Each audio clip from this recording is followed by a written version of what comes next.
now. We've talked about the craze that is birria on this show quite a bit. There are so many fantastic restaurants serving it up across the city now. But now you can learn how to make that tasty dish right at home. Welcome the man behind the new cookbook, Birria's, Jesse Valenciana. Hi, Hello. Jesse. How are you? So Jesse, we love this. We love it. I always call it Birria, like add another syllable in there. But whatever you call it, it is so good. I tasted it for the first time. It's the best thing I've ever tasted. Isn't it great? Yeah. The best thing. Yeah. So where does it come from, and what is it for people who don't understand? So birria is a slow cooked stew. Originally it was goat. So it was, goats were eating up all the crops, and the native Mexicans were like, let's get rid of these goats. They had a bunch of different chiles and spices, so they slow cooked this goat. And if you move further north in Mexico, they started using beef. And in my book, I show how to use either goat, traditionally, beef, fish, chicken, pork. You can make it with Yeah. fish? Yeah. See, I didn't realize that. I always thought it had to be goat, but it's changed, and it's just the style of cooking.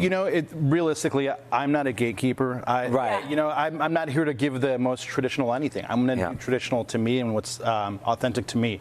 So for me, all these different proteins, like I said, fish, and chicken that aren't traditionally authentic, I show how you can make a birria with those. Right, and you have not only just different proteins, but different recipes.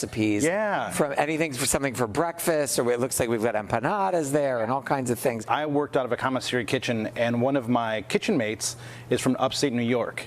So him and I started talking about pierogies, which is his business, and I said, what if you and I did some pierogies, did a pierogi recipe for my book? And it's a birria pierogi.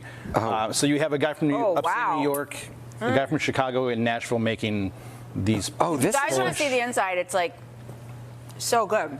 It's filled with cheese and birria. What kind of protein is this? That's the birria. That's beef. Beef. Okay, that's this is which is my favorite. But it's so juicy. Oh, those are great. And then I love that you don't only. That's really good.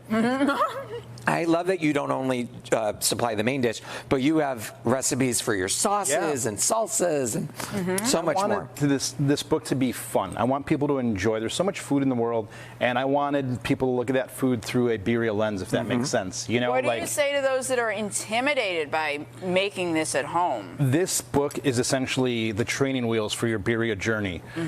So you start from zero. This isn't something that I learned when I was a child. This wasn't like I was in my abuela's cocina making this. Like, are you sure? This was, when everybody was making sourdough during COVID, you were making I was making birria. That's right. And that's how I fell in love with it. But, I start from scratch, and then you work your way up. Thank you. Isn't that good? And so wait, real quick, sorry, because I want to get to this. You're giving a portion of the proceeds to charity. I am.